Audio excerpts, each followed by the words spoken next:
नमस्कार, राम राम। स्वागत है आप सभी साथियों का एक नई क्लास, एक नए वीडियो में, जहाँ पे हम स्टैटिक जीके और करंट के बेहतरीन क्वेश्चंस की प्रैक्टिस करने वाले हैं। अगर साथी आप इस क्लास में या इस वीडियो में आप अगर नए हैं या अगर आपने अभी तक हमारे चैनल को सब्सक्राइब नहीं किया है तो चैनल को सब्सक्राइब कर देंगे। और एक छोटा सा काम है, आपका छोटा सा कमेंट करना है लास्ट में, और एक क्या करना है, आपको क्लास को शेयर भी कर देना है। और इसी के साथ में साथ ही आपको क्लास में अंत तक बने रहना है, तभी क्लास का आप कह सकते हैं कि आप एक रिव्यू कर पाएंगे, क्लास कैसी लगी तभी आप बता पाएंगे। तो क्लास को अंत तक बने रहेंगे और डेफिनेटली साथ ही आपको क्लास में मज़ा आने वाला है। तो चलिए क्लास को शुरू कर देते हैं। यहाँ पे हम डेली शाम के 6 करंट और स्टैटिक के मिक्स क्वेश्चंस की प्रैक्टिस करते हैं, जो सभी एग्जाम्स के लिए बहुत ही बढ़िया और एकदम बेहतरीन क्लास होने वाली है। पहला क्वेश्चन आपके स्क्रीन पर है कि जो प्रसिद्ध हॉर्नबिल फेस्टिवल है मेरे भाई, वो भारत के किस उत्तर पूर्वी राज्य में प्रतिवर्ष मनाया जाता है? भारत के किस उत्तर पूर्वी राज्य में मनाया जाता है, आपको बताना है। क्या मणिपुर में, या मेघालय में, नागालैंड में, असम में? बताएंगे क्या होगा इसका राइट आंसर। साथ ही जो हॉर्नबिल फेस्टिवल है, इसे फेस्टिवल ऑफ फेस्टिवल कहते हैं। इसे क्या कहते हैं? फेस्टिवल फेस्टिवल ऑफ फेस्टिवल कहते हैं, यानी त्योहारों का त्योहार। त्योहारों का त्योहार के रूप में भी इसे जाना जाता है। और ये कहाँ का है? तो साथ ही नागालैंड। ऑप्शन नंबर सी वाला यहाँ पे 100% करेक्ट हो जाएगा। नागालैंड का यह प्रसिद्ध या प्रमुख आप कह सकते हैं त्योहार है, जो वर्ष के अंत में 1 दिसंबर से लेके 1 दिसंबर से 10 दिसंबर तक चलता है, यानी इसका आयोजन किया जाता है, तब तक ये मनाया जाता है। और यह त्योहारों का त्योहार यानी फेस्टिवल ऑफ फेस्टिवल के नाम से भी जाना जाता है। मणिपुर की बात करें तो एक यहाँ का प्रसिद्ध जो उत्सव है, महोत्सव है, जिसका नाम है शंघाई महोत्सव। शंघाई महोत्सव। अगर आपसे पूछा जाएगा कि शंघाई महोत्सव मेरे भाई कहाँ पे आयोजित किया जाता है, मनाया जाता है, तो वो मणिपुर में आयोजित किया जाता है। अगला है साथी मेघालय। मेघालय में वांगला उत्सव बहुत प्रसिद्ध है, जो मेघालय में मनाया जाता है। वांगला वांगला महोत्सव ये कहाँ पे मनाया जाता है मेरे भाई? तो मेघालय में वांगला महोत्सव मनाया जाता है। असम का एक प्रसिद्ध त्योहार है जिसका नाम है बिहू। बिहू उत्सव अगर आपसे पूछा जाए, बिहू त्योहार पूछा जाए, तो आप लगा के आएंगे असम में मनाया जाता है कुछ महत्वपूर्ण त्योहार जो हमने आपसे डिस्कस कर लिया है। उम्मीद करता हूँ आपको सारी चीज़ें समझ में आई होंगी। अगले क्वेश्चन पे चलते हैं। अगला क्वेश्चन, क्वेश्चन नंबर 2 आपके स्क्रीन पे है। बताएंगे क्या होगा इसका राइट आंसर। क्वेश्चन नंबर 2 है मेरे भाई कि हाल ही में जुलाई 2026 में केंद्रीय मंत्री जो भूपेंद्र यादव हैं, इनके द्वारा मानव वन्य जीव संघर्ष का पर उत्कृष्टता केंद्र यानी centre of excellence of human wild life conflict का उद्घाटन किया गया है। और कहाँ पे किया गया है, ये स्थान को आपको बताना है। ये करंट का क्वेश्चन है आपके स्क्रीन पे। तो केंद्रीय मंत्री कौन है? तो भूपेंद्र यादव हैं। इनके द्वारा साथ ही कोयम्बटूर कोयम्बटूर तमिलनाडु, इसका राइट आंसर हो जाएगा। कोयम्बटूर तमिलनाडु को 10 जुलाई, कब? 10 जुलाई 2026 को साथी इसका उद्घाटन किया गया था। क्या किया गया था? इसका उद्घाटन किया गया था, ये आपको याद रखना है। अगर हम बात करें केंद्रीय मंत्री की, तो साथी केंद्रीय मंत्री जी ने क्या किया था कि इसी उद्घाटन में ही राष्ट्रीय मानव क्या किया था? राष्ट्रीय मानव वन्य जीव राष्ट्रीय मानव वन्य जीव संघर्ष नाम का पोर्टल भी लॉन्च किया था। वन्य जीव संघर्ष पोर्टल, वन्य जीव संघर्ष पोर्टल भी क्या किया था? लॉन्च किया था। ये भी थोड़ा सा आपको ध्यान में रखना है। इसी उद्घाटन के समय में ही क्या किया था? लॉन्च किया गया था। अगर बात करें इस जो उत्कृष्टता केंद्र है, यानी इस सेंटर की जो स्थापना की बात करें मेरे भाई, तो इसकी स्थापना जो राष्ट्रीय वन्यजीव बोर्ड की जो 7वीं बैठक हुई थी, राष्ट्रीय वन्यजीव बोर्ड की जो 7वीं बैठक हुई, 7वीं बैठक हुई थी, उसके दौरान पीएम नरेंद्र मोदी की जो घोषणा के बाद साथ ही इसका उद्घाटन किया गया था। घोषणा के बाद क्या किया गया था? इसका उद्घाटन की गई थी। ठीक है, ये थोड़ा सा आपको ध्यान में रखना है। अगर हम छोटी सी बात करें तो इसका जो उद्देश्य रहने वाला है, जो मानव वन्यजीव संघर्ष पर उत्कृष्टता केंद्र जो बनाया गया है कोयम्बटूर तमिलनाडु में, साथ ही इसका उद्देश्य क्या है? इसका मेरे भाई उद्देश्य है कि जो वैज्ञानिक प्रबंधन है, जो क्या है वैज्ञानिक प्रबंधन, वैज्ञानिक वैज्ञानिक प्रबंधन, वैज्ञानिक प्रबंधन, नवाचार हो गया, नवाचार, और क्या हो गया साथी, आधुनिक जो तकनीकी हैं, आधुनिक आधुनिक तकनीकी, आधुनिक तकनीकी जो अनुसंधान है मेरे भाई, उसका मानव वन्यजीव संघर्ष को कम करने का इसका उद्देश्य है, यही इसका उद्देश्य है। वैज्ञानिक प्रबंधन, नवाचार और आधुनिक तकनीकी अनुसंधान मानव वन्यजीव संघर्ष को कम करना मेरे भाई इसका उद्देश्य है।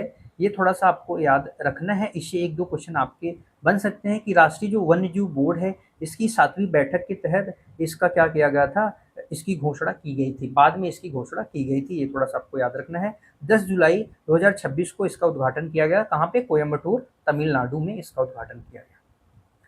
अगला क्वेश्चन आपके स्क्रीन पे है, क्वेश्चन नंबर 3 बताएंगे, भारत की जो पहली स्वदेशी रूप से विकसित हाइड्रोजन संचालित train, world longest hydrogen power train of broad gauge बताना है कि इसका परीक्षण साथी भारतीय रेलखंड पर निर्धारित शुरू किया गया। इसका परीक्षण किस रेलखंड पर निर्धारित शुरू किया गया है, ये आपको बताना है। क्वेश्चन नंबर 3 का राइट आंसर क्या होने वाला है?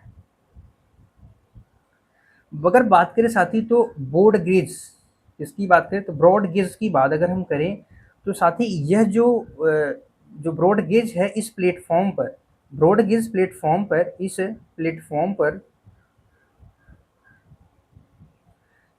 प्लेटफॉर्म पर दुनिया के सबसे लंबी आप कह सकते हैं और सबसे जो शक्तिशाली ट्रेन है वो कौन है, हाइड्रोजन, ये है हाइड्रोजन ट्रेन में से एक है, हाइड्रोजन ट्रेनों में से यह एक है।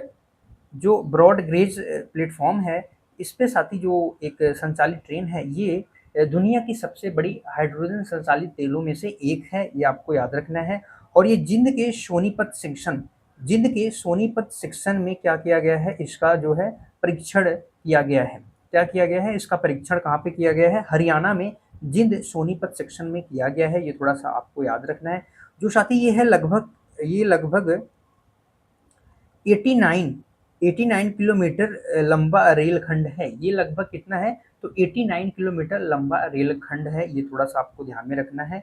और इसमें लगभग साथी कुल कितने कोच शामिल हैं, तो इस ट्रेन में लगभग 10 कोच शामिल हैं, 10 कोच शामिल हैं। इस ट्रेन में कितने कोच शामिल हैं, 10 कोच शामिल हैं। और साथी जो है यह ना, यह जो ट्रेन है ये शून्य कार्बन उत्सर्जन करेगी, यानी जीरो, ये क्या करेगी, शून्य कार्बन उत्सर्जन के साथ चलेगी, यह ट्रेन के साथ उत्सर्जन के साथ यह चलेगी। साथ ही यह केवल जो भाप का पानी है उसको छोड़ेगी और ये कार्बन उत्सर्जन 0% करेगी, ठीक है। ये भाप का पानी केवल क्या छोड़ेगी, भाप का पानी केवल क्या करेगी, ये भाप का पानी केवल छोड़ेगी, ये थोड़ा सा आपको ध्यान में रखना है। कहाँ पे किया गया, जिंद हरियाणा में। ये दुनिया का अब तक सबसे लंबा, आप कह सकते हैं हरियाणा में जो इसका उद्घाटन हुआ है, हाइड्रोजन ट्रेनों में से सबसे लंबा ये होने वाला है, सबसे लंबा है। अगला क्वेश्चन नंबर 4 आपकी स्क्रीन पे है कि जुलाई 2026 में ऑस्ट्रेलियाई सरकार ने भारत की ऐतिहासिक रूप से महत्वपूर्ण 11वीं और 12वीं शताब्दी की कुल कितनी प्राचीन कलाकृतियों को भारत को वापस सौंपने की घोषणा की है, ये आपको बताना है। बताएंगे, जो प्राचीन काल की कलाकृतियां हैं मेरे भाई, प्राचीन जो काल की कलाकृतियां हैं जो ऑस्ट्रेलियाई सरकार ने वापस करने की घोषणा की है, वो साथी वो चोल काल से जुड़ी हैं। इस काल से, चोल काल से वो क्या है, जुड़ी हैं, कुछ चोल काल से जुड़ी हैं। और जिन्हें क्या किया गया है, जिन्हें तमिलनाडु के प्राचीन मंदिरों से चुराए गए थे, एक प्रकार से आप ऐसा कह सकते हैं। चोल काल से जुड़ी हुई हैं, जिन्हें तमिलनाडु के जो प्राचीन मंदिर तमिलनाडु के प्राचीन मंदिरों से साथी अवैध रूप से क्या किए गए थे, वहां से अवैध रूप से तस्करी किया गया था, यानी चुराया गया था। क्या किया गया था, चुरा करके बाहर ले जाया गया था। तो हाल ही में जो ऑस्ट्रेलिया सरकार ने साथ ही इसकी घोषणा की है, वो कुल 3 प्राचीन कलाकृतियों को वापस करने की घोषणा की है, ये आपको याद रखना है। 3 प्राचीन कलाकृतियाँ हैं, कौन-कौन सी हैं? थोड़ा-सा हम इस पे भी चर्चा कर लेंगे। जो साथ ही पहला है, वो क्या है? माता जो भद्रकाली है, माता भद्रकाली, भद्रकाली की माता भद्रकाली का धातु से बना क्या है मेरे भाई? पारंपरिक त्रिशूल है। क्या है? त्रिशूल पारंपरिक त्रिशूल है। और दूसरा मेरे भाई क्या है? भगवान शिव के जो वाहक नंदी हैं, नंदी की ग्रेनाइट की जो प्रतिमा है, ग्रेनाइट प्रतिमा है, वो भी इसमें शामिल है। तीसरा मेरे भाई कार्तिकेय जो भगवान कार्तिकेय हैं, कार्तिकेय भगवान कार्तिकेय की षणमुख की जो पत्थर की मूर्ति है, षणमुख की पत्थर की मूर्ति, ये 3 प्राचीन कलाकृतियां हैं जिनको वापस करने ऑस्ट्रेलियाई सरकार ने घोषणा की है। ये 3 हैं, कुछ इस प्रकार से इसके नाम हैं, ये आपको थोड़ा सा ध्यान में रखना पड़ेगा। ठीक, अगले क्वेश्चन पे चलते हैं। क्वेश्चन नंबर 5 आपके स्क्रीन पर है। जून 2026 में घोषित वर्ल्ड बैंक विश्व बैंक की रिपोर्ट के अनुसार वित्तीय वर्ष 2025-26 जो फाइनेंशियल ईयर 2027 के लिए भारत की जीडीपी वृद्धि दर का अनुमान संशोधित कर कितने प्रतिशत किया गया है, ये आपको बताना है। जीडीपी बताएंगे क्या होगा इसका राइट आंसर, कितना संशोधित करके किया गया। साथ ही जो जीडीपी है, जीडीपी का मतलब होता है कि इसका फुल फॉर्म पहले जानेंगे, ग्रॉस, साथ ही इसका फुल फॉर्म है ग्रॉस डोमेस्टिक प्रोडक्ट। क्या है? प्रोडक्ट। इसको हम आप कह सकते हैं सकल घरेलू, क्या कह सकते हैं मेरे भाई? सकल घरेलू आय कह सकते हैं, सकल घरेलू आय। साथ ही जो जीडीपी है, जीडीपी लगभग 3 क्षेत्रों से मिलके बनती है मेरे भाई। जीडीपी जो है 3 क्षेत्रों से मिलके बनती है। जो जीडीपी होती है किसी देश की सीमा के भीतर, किसी भी देश की सीमा के भीतर जो उत्पादित सभी वस्तुएं हैं, और जो साथ ही कह सकते हैं एक प्रकार से अब जो सेवाएं हैं, सेवाओं का कुल मौद्रिक जो मूल्य होता है, जो वही होता है जीडीपी। किसी भी आप कह सकते हैं देश के सीमा के भीतर उत्पादित, आप ऐसा कर सकते हैं, जो सभी वस्तुएं हैं, उसके अलावा जो वस्तुओं के अलावा आप कह सकते हैं, क्या कह सकते हैं? सेवाएं, वस्तुओं और सेवाएं, जो वस्तुएं हैं और सेवाएं हैं, इसका कुल मौद्रिक जो मूल्य होता है वही जीडीपी होता है। और इसके कुल 3 क्षेत्र से मिलके बनती है। जो जीडीपी होता है मेरे भाई, ये कुल 3 क्षेत्रों से मिलके बनती है। और जिसमें सबसे पहला योगदान, सबसे ज़्यादा जिसका 60% योगदान रहता है, वो किसका रहता है? सेवा क्षेत्र का। किसका रहता है मेरे भाई? सेवा क्षेत्र का रहता है। किसका रहता है? सेवा क्षेत्र का रहता है, सर्विस सेक्टर का रहता है। किसका रहता है? सर्विस सेक्टर का। सर्विस सेक्टर, इसका 60% योगदान रहता है। कितना रहता है? 60% योगदान रहता है। उसके बाद दूसरा रहता है साथ ही मैन्युफैक्चरिंग का, दूसरा रहता है मैन्युफैक्चरिंग और इंडस्ट्रीज का रहता है। इसका लगभग मैन्युफैक्चर का रहता है 15% के आसपास, और इंडस्ट्रीज का रहता है लगभग 8% के आसपास। तीसरा मेरे भाई रहता है एग्रीकल्चर से। तीसरा क्या रहता है? एग्रीकल्चर रहता है। इसका लगभग आप समझ लीजिए 12% योगदान रहता है जीडीपी में। तो जीडीपी का कुछ इस प्रकार से हमने आकलन कर दिया। इसका फुल फॉर्म होता है, अक्सर फुल फॉर्म भी पूछ दिया जाता है। तो साथ ही जो वर्ल्ड बैंक है साथ ही ये एक रिपोर्ट निकालती है जिसका नाम है ग्लोबल, क्या नाम है साथी मेरे भाई? Global economics prospect. ये रिपोर्ट निकालती है जिसके माध्यम से साथी जो पहले 6.5% ग्रोथ रेट बताया था, उसको संशोधित करके अब कितना बताया है? तो 6.66% बताया है। कितना बताया है? 6.66%, बाद में संशोधन करके 6.66 कर दिया है। तो इसका राइट आंसर क्या होगा मेरे भाई? ऑप्शन नंबर कौन सा वाला सही हो जाएगा? सी वाला यहाँ पे 100% करेक्ट हो जाएगा। अगर बात करें जीडीपी की, तो जीडीपी के आधार पर जो भारत है विश्व की सबसे बड़ी 6वें नंबर की अर्थव्यवस्था है। भारत कौन से नंबर की व्यवस्था है? तो अर्थव्यवस्था बना है 6वें नंबर की सबसे बड़ी अर्थव्यवस्था बना है। सबसे बड़ी क्या बना है मेरे भाई? अर्थव्यवस्था वाला देश बना है, ये आपको याद रखना है। अगर हम बात करें जो जीडीपी है मेरे भाई, ये लगभग कितना है, तो जीडीपी जो लगभग है वो आप यहाँ पे थोड़ा सा लगभग कह सकते हैं कि 4.15 लाख करोड़ डॉलर, लाख करोड़ डॉलर पहुंच चुकी है वर्तमान समय में भारत की अर्थव्यवस्था। ठीक है, ये थोड़ा सा नॉलेज है, आप स्क्रीनशॉट ले लेंगे। अब चलते हैं अगले क्वेश्चन की तरफ। क्वेश्चन नंबर 6 आपके स्क्रीन पर है कि भारत उत्तर प्रदेश के किस शहर को पावर कैपिटल ऑफ इंडिया के नाम से जाना जाता है? पावर कैपिटल ऑफ इंडिया के नाम से जाना जाता है सोनभद्र, कानपुर, लखनऊ या प्रयागराज को जाना जाता है? क्या होगा क्वेश्चन नंबर 6 का right answer? Power capital of India का मतलब होता है मेरे भाई कि भारत की ऊर्जा राजधानी, ऊर्जा राजधानी के रूप में किसे जाना जाता है? तो सोनभद्र को जाना जाता है। ऑप्शन नंबर ए आपका 100% करेक्ट हो जाएगा। अगर आपसे पूछा जाए कि उत्तर प्रदेश का क्षेत्रफल में दूसरा सबसे बड़ा जिला कौन सा है, तो ये है एरिया में साथी दूसरा सबसे बड़ा जिला है, दूसरा सबसे बड़ा जिला यूपी का सबसे बड़ा जिला कहाँ का है? तो यूपी का है। ये थोड़ा सा आपको ध्यान में रखना है। अगर वहीं पे बात करें मेरे भाई, जो सोनभद्र है यह भारत का एकमात्र ऐसा राज्य है जिसकी सीमा 4 राज्यों के साथ साझा करती है। 4 राज्यों के साथ 4 राज्यों के साथ सीमा साझा करता है, सीमा साझा करता है। कौन सा राज्य? तो भारत का एकमात्र यूपी का जिला है जो 4 राज्यों के साथ सीमा साझा करता है। पहला है साथी मध्य प्रदेश, दूसरा है छत्तीसगढ़, तीसरा है झारखंड और चौथा मेरे भाई क्या है? चौथा मेरे भाई है बिहार। 4 राज्य आपके सामने हमने लिख दिया है। उम्मीद करता हूँ कि अगर इससे क्वेश्चन बनेंगे तो आपको करके आना है।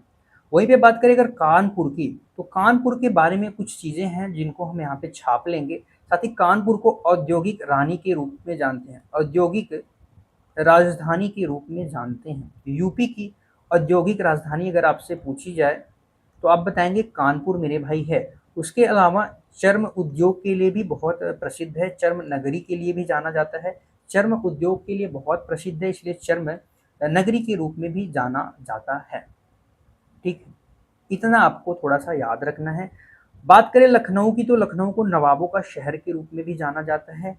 लेकिन साथ ही यह सोलर हाल ही में मेरे भाई यह roof stop solar roof top solar roof top solar roof top क्षमता का सोलर रूफ टॉप क्षमता में भारत का पहला शहर बन चुका है।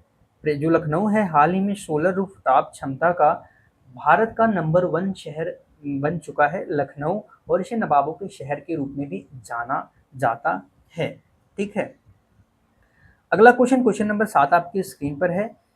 भारतीय संविधान में मूल कर्तव्य जो फंडामेंटल ड्यूटीज हैं, ये किस समिति की सिफारिश पर जोड़ा गया था? किस समिति की सिफारिश पे फंडामेंटल ड्यूटीज यानी मौलिक कर्तव्यों को जोड़ा गया था? बताएंगे क्या होगा क्वेश्चन नंबर 7 का राइट आंसर? क्या बलवंत राय, सरदार स्वर्ण सिंह, वर्मा समिति या सरकारिया समिति? बात करते हैं साथ ही ऑप्शन बी की, तो इसका राइट आंसर हो जाएगा ऑप्शन नंबर बी, सरदार स्वर्ण सिंह समिति। सरदार स्वर्ण सिंह समिति के द्वारा फंडामेंटल जो ड्यूटीज हैं इनको जोड़ने की सिफारिश की गई। और फिर उसके बाद क्या हुआ? 42वां संविधान संशोधन 1976 में होता है 42वां संविधान संशोधन। इसके तहत ही क्या किए गए थे? 10 फंडामेंटल ड्यूटीज जोड़े गए थे। कितने जोड़े गए थे? 10 फंडामेंटल ड्यूटीज सरकार के द्वारा जोड़े गए थे। जो सरदार स्वर्ण सिंह समिति है, इस समिति ने साथ ही 8 फंडामेंटल ड्यूटीज क्या किया था? जोड़ने का सुझाव दिया था। इतना सुझाव दिया था, लेकिन सरकार ने कितने जोड़े? 10 जोड़े हैं। सरकार कितने जोड़े? सरकार ने मेरे भाई कितने जोड़े फंडामेंटल ड्यूटीज? तो 10 फंडामेंटल ड्यूटीज जोड़े। अगर आपसे पूछा जाए कि वर्तमान में कुल कितने फंडामेंटल ड्यूटीज हैं, मौलिक कर्तव्य हैं, तो 11 हैं वर्तमान में। जो साथ ही 11वें नंबर का है वो जुड़ा है 86वां कॉन्स्टिट्यूशन अमेंडमेंट जो हुआ था 2002 में, जिसमें शिक्षा का अधिकार को मौलिक कर्तव्य के रूप में जोड़ा गया। 6 से लेकर 14 वर्ष के बच्चों तक क्या किया गया था, निःशुल्क शिक्षा का प्रावधान है, निःशुल्क शिक्षा का प्रावधान है। तो इसके माध्यम से क्या हुआ था, इसके माध्यम से मेरे भाई 11 मौलिक कर्तव्य वर्तमान समय में हमारे भारतीय संविधान में दिया गया है। ये थोड़ा सा आपको ध्यान में रखना है। और बात करें बलवंत राय मेहता जो समिति है, इस ये समिति ने त्रिस्तरीय पंचायती राज व्यवस्था का प्रावधान दिया था। त्रिस्तरीय पंचायती पंचायती राज जो प्रणाली है, इसका सुझाव किसने दिया था, तो त्रिस्तरीय पंचायती राज व्यवस्था का प्रावधान सुझाव बलवंत राय मेहता समिति ने दिया था। बात करें पंचायती राज की, तो मेरे भाई पंचायती राज के लिए 73वां संविधान संशोधन होता है। कौन सा संविधान संशोधन, 73वां संविधान संशोधन 1992 में होता है। और इसके तहत साथ ही 11वीं अनुसूची जोड़ी जाती है, 11वीं अनुसूची जोड़ी जाती है। ये आपको थोड़ा सा ध्यान में रखना है। अगर बात करें पंचायती राज से, तो इसमें कुल कितने विषय हैं, तो मेरे भाई इसमें कुल 29 विषय का प्रावधान है। कितने विषय का, तो 29 विषय का प्रावधान है। बलवंत राय मेहता समिति की सिफारिश पे त्रिस्तरीय पंचायती राज व्यवस्था का प्रावधान लागू किया गया था, ऐसा भी आप कह सकते हैं। अगला क्वेश्चन नंबर 8 आपके स्क्रीन पे है। गीजा के महान पिरामिड दुनिया के प्राचीन अजूबों में से एक है। यह वर्तमान में किस देश में स्थित है। साथ ही वर्तमान प्राचीन काल के तो 7 अजूबे हैं, 7 अजूबों में से गीजा का महान जो पिरामिड है वो भी उसमें से शामिल है। तो ये साथ ही मिस्र में स्थित है। मिस्र की जो आप कह सकते हैं राजधानी काहिरा है। मिस्र की राजधानी काहिरा, मिस्र की जो कैपिटल है, कैपिटल काहिरा, काहिरा के पास गीजा पठार पे स्थित है। काहिरा के पास मेरे भाई गीजा का जो पठार है, वहाँ पे यह महान अजूबा पिरामिड स्थित है। ये आप ऐसा कर सकते हैं। इसका right answer option number B वाला सबसे करेक्ट हो जाएगा। 7 अजूबे हैं, 7 अजूबों में से मेरे भाई ये एक है, ये आपको याद रखना है। अगर हम बात करें जो ये पिरामिड है, तो इसे राजा किसने, इस मकबरे का लगभग किसने बनवाया था, तो इसे राजा खुफू नाम है, जिनका नाम है खुफू, जिसे चोप्स कहते हैं, चोप्स के मकबरे के रूप में, चोप्स के मकबरे के रूप में लगभग साथी आप ऐसा कर सकते हैं 2560 ईस्वी के ईसा पूर्व के पहले ही इसका निर्माण कराया गया था, कुछ ऐसे ही सन हैं। तो आप एक बार देखेंगे तो राजा खुफू चोप्स के मकबरे के रूप में 2560 ईसा पूर्व पहले इसका निर्माण किया गया था। ये प्राचीन अजूबों में से एक है। और कहाँ पे है, तो मिस्र की काहिरा के गीजा पठार में स्थित है। अगला क्वेश्चन नंबर 9 आपके स्क्रीन पर है। दक्षिण भारत की सबसे ऊंची चोटी, highest peak of south India कौन सी है। डोडा बेटा है, या अनाईमुड़ी है, महेंद्रगिरी है, या गुरु शिखर है। बताएंगे क्या होगा इसका राइट आंसर। दक्षिण भारत की जो सबसे ऊंची चोटी है मेरे भाई, वो क्या है, अनामुड़ी है। अनामुड़ी है। यह समुद्र तल से लगभग अगर बात करें, तो यह जो चोटी है समुद्र तल से लगभग 2695 मीटर इसकी क्या है, ऊंचाई है। अगर आप फीट की बात करेंगे, तो फीट की साथ ही लगभग हो जाएगा 8800 समथिंग 82 फीट के आसपास इसकी जो हाइट लगभग हो जाएगी। 8800 इसके आसपास कुछ इसकी हाइट होने वाली है। इतनी ऊंचाई पे क्या है, ये स्थित है। ठीक है, ये थोड़ा सा आपको याद रखना है। और जो ये अनाईमुड़ी है मेरे भाई, ये केरल के इडुक्की जिले के पश्चिमी घाट का हिस्सा है। और ये पश्चिमी घाट के जो अन्नामलाई पहाड़ियाँ हैं, अन्नामलाई जो पहाड़ी हैं, यहाँ पे स्थित है। इस पहाड़ी का हिस्सा है अनाईमुड़ी, अन्नामलाई जो पहाड़ियाँ हैं केरल की इडुक्की जिले में। ये थोड़ा सा आपको ध्यान में रखना है। ठीक है, डोडा बेटा की बात करें तो यह दक्षिण भारत का एवरेस्ट के नाम से भी इसको जाना जाता है। दक्षिण भारत का एवरेस्ट भी इसे कहा जाता है। साथ ही ये जो है कहाँ पे स्थित है, तो तमिलनाडु में स्थित है। डोडा बेटा ये कहाँ पे स्थित है, तो तमिलनाडु में स्थित है। तमिलनाडु में यह स्थित है। तमिलनाडु में जो नीलगिरी पहाड़ियाँ हैं, तमिलनाडु की नीलगिरी जो पहाड़ियाँ हैं, उसकी सबसे ऊंची चोटी कौन सी है, डोडा बेटा है। इसकी जो लगभग हाइट है, तो इसकी जो लगभग हाइट है 3673 मीटर है। इसकी हाइट 2673 मीटर के आसपास है। अनामुड़ी से क्या है, छोटा है। महेंद्रगिरी की बात करें तो मेरे भाई ये उड़ीसा में स्थित है। ये कहाँ पे स्थित है, उड़ीसा में है। गुरु शिखर मेरे भाई ये कहाँ पे स्थित है, तो ये राजस्थान में स्थित है। कहाँ पे स्थित है, राजस्थान में है। इसकी जो हाइट है लगभग 1722 मीटर के आसपास है। अरावली पर्वतमाला की ये सबसे ऊंची चोटी है। ये क्या है, गुरु शिखर, ये राजस्थान में स्थित है। और साथ ही ये मेरे भाई ये क्या है, जो अरावली पर्वतमाला है, अरावली पर्वतमाला सबसे ऊंची चोटी, अरावली पर्वतमाला की सबसे ऊंची चोटी कौन सी है, तो गुरु शिखर है। अगला क्वेश्चन आपके स्क्रीन पर है, क्वेश्चन नंबर 10 आपके स्क्रीन पे, बताएंगे क्या होगा इसका राइट आंसर। क्वेश्चन नंबर 10 मेरे भाई है कि असहयोग जो आंदोलन है, नॉन कॉरपोरेशन मूवमेंट को महात्मा गांधी के द्वारा किस घटना के बाद इसे स्थगित कर दिया गया था। जी आपको बताना है किस घटना के बाद मेरे भाई इसको स्थगित कर दिया गया था। क्या जलियांवाला बाग हत्याकांड, चौरी चौरा कांड, काकोरी ट्रेन एक्शन या पूना पैक्ट हुआ था, बताएंगे। असहयोग आंदोलन मेरे भाई जो जलियांवाला बाग हत्याकांड है, जो जलियांवाला बाग हत्याकांड है, यह कब हुआ है, तो यह हुआ था 13 अप्रैल 1919 को हुआ था।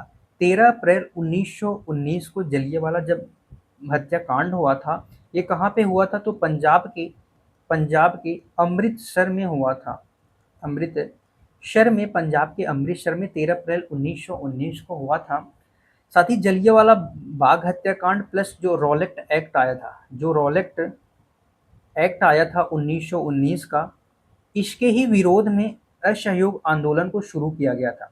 असहयोग आंदोलन को शुरू किया गया था, किसके द्वारा शुरू किया गया था मेरे भाई, तो महात्मा गांधी के द्वारा। कब शुरू किया गया था, 1 अगस्त 1920 को शुरू किया गया था। शुरुआत महात्मा गांधी के द्वारा शुरू किया गया था, नॉन कॉरपोरेशन मूवमेंट, ठीक है।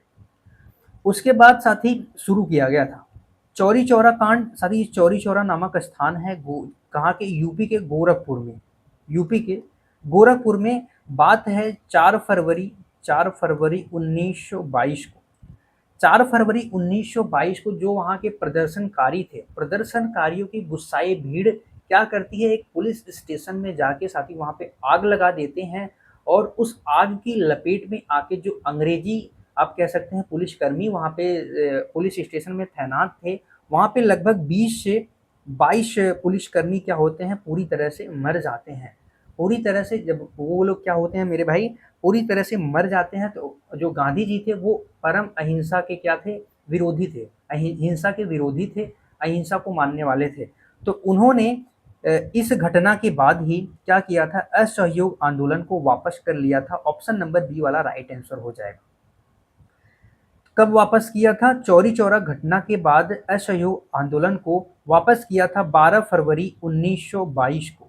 12 फरवरी 1922 को वापस किया, या आप कह सकते हैं स्थगित कर लिया था चौरी चौरा घटना के बाद।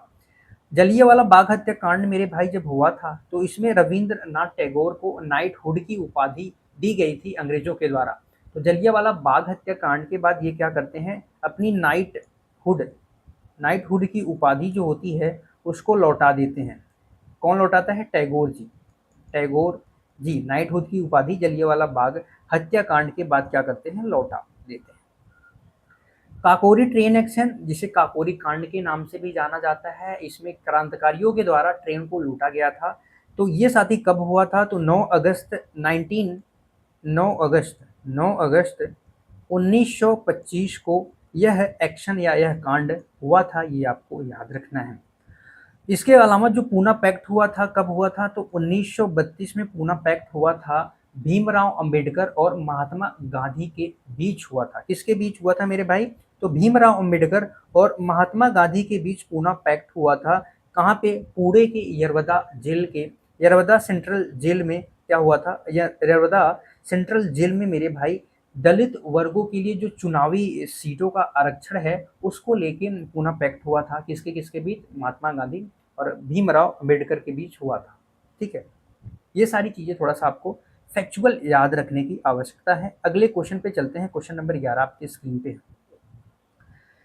तो निम्नलिखित में से कौन सी जो काल्पनिक रेखा है भारत को दो लगभग दो बराबर भागों में विभाजित करती है? क्या वो भूमध्य रेखा है, मकर रेखा, कर्क रेखा या प्रधान मध्याह्न रेखा है? कौन सी रेखा है? तो भारत को लगभग दो बराबर भागों में विभाजित करती है, या आप ऐसा कर सकते हैं कि भारत के लगभग 8 राज्यों से वह रेखा क्या होती है, गुजरती है, तो वह है कर्क रेखा। कर्क रेखा मेरे भाई, इसको बोलते हैं कि 23.5 डिग्री के आसपास, 23.5 डिग्री क्या है, उत्तरी अक्षांश से होकर यह भारत के 8 राज्यों से होके गुजरती है। 8 राज्यों से, भारत के 8 राज्यों से क्या करती है, गुजरती है। और जो कर्क रेखा है मेरे भाई, ये माही नदी को 2 बार काटती है। कौन सी नदी है? तो माही नदी। माही नदी को 2 बार 2 बार काटती है। ये भी थोड़ा सा आपको ध्यान में रखना है। वहीं पे बात करें भूमध्य रेखा, तो कांगो नदी को 2 बार काटती है। कांगो नदी को 2 बार काटती है। मकर रेखा मेरे भाई, मकर रेखा है ये दक्षिणी अक्षांश दक्षिण अक्षांश, ये भी लगभग 23.5 डिग्री अक्षांश है इसका, 23.5 डिग्री इसका भी अक्षांश है। जो मकर रेखा है, मकर रेखा ये दक्षिणी गोलार्ध या आप दक्षिणी अक्षांश कह सकते हैं, 23.5 डिग्री है। ये लिम्पो नदी एक है, इसको 2 बार काटती है। कौन सी नदी? लिम्पो नदी को 2 बार काटती है।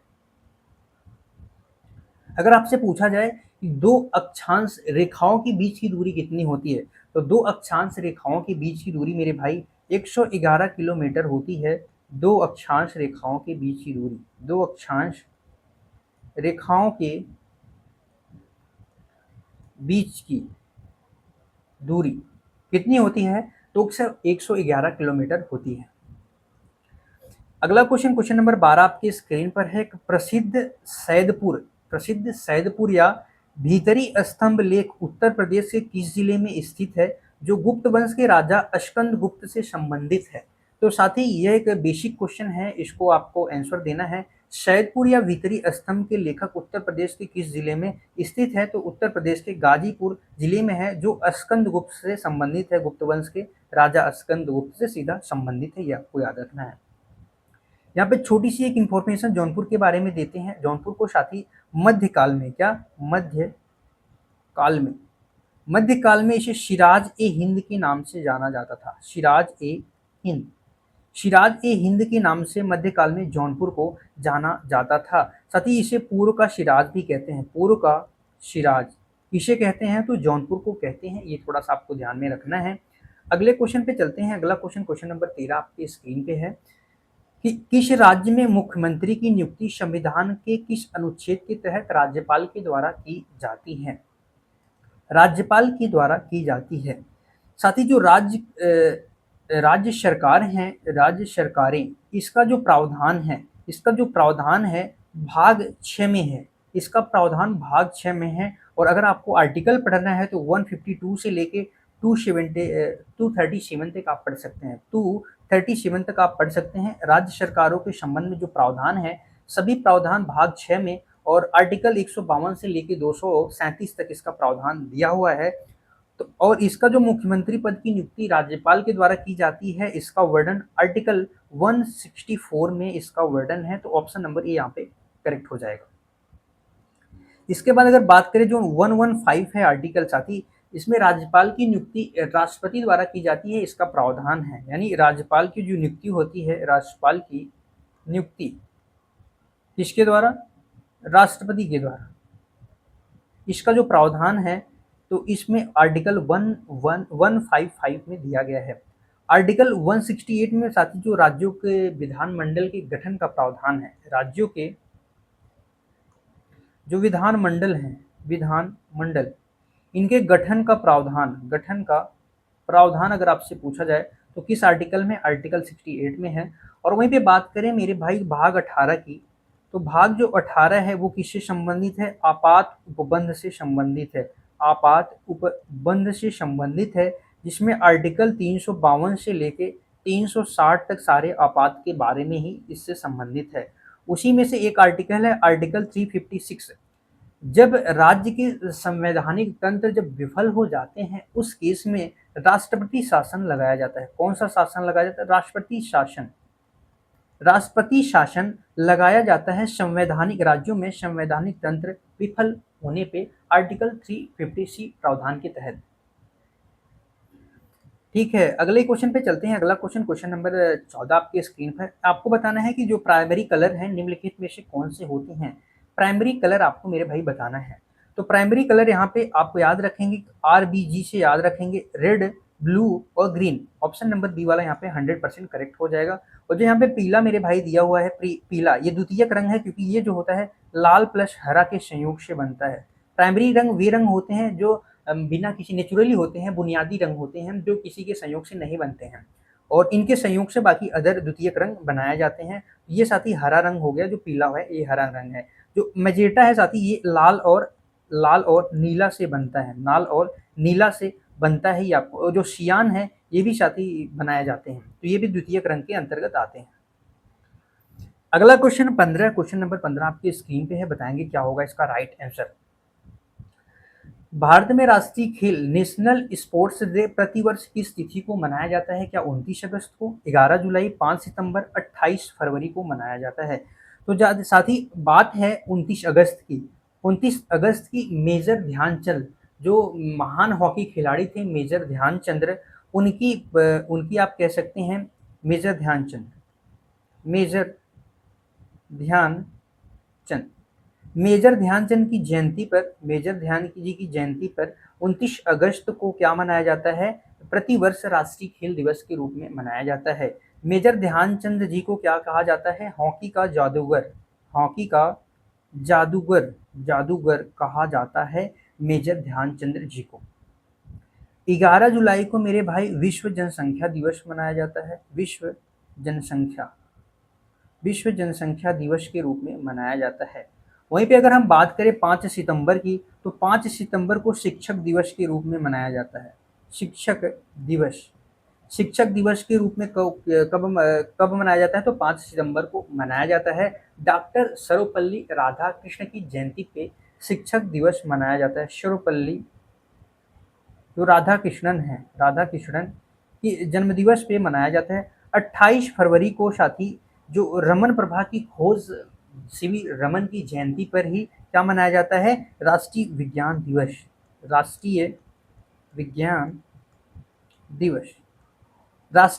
दिवस रमन प्रभा की खोज के उपलक्ष्य में रमन जी के द्वारा किया गया था, तो उसके उपलक्ष्य में ही 28 फरवरी को राष्ट्रीय विज्ञान दिवस के रूप में मनाया जाता है। ये सारी चीजें आपको ध्यान रखने की आवश्यकता है। आज के लिए बस इतना ही। हमारा टेलीग्राम चैनल है। कमेंट में बताएंगे आप सभी को क्लास कैसी लगी। क्लास को अंत तक देखने के लिए आप सभी साथियों का धन्यवाद है। ऐसे ही बेहतरीन शानदार क्लास करने के लिए डेली जुड़े हमारे साथ शाम को 6 बजे। फिर मिलेंगे कल अगली क्लास में, तब तक के लिए बाय बाय। उम्मीद करता हूँ खुश रहेंगे, मस्त रहेंगे और पढ़ते रहेंगे। जय हिंद मेरे प्यारे भाई।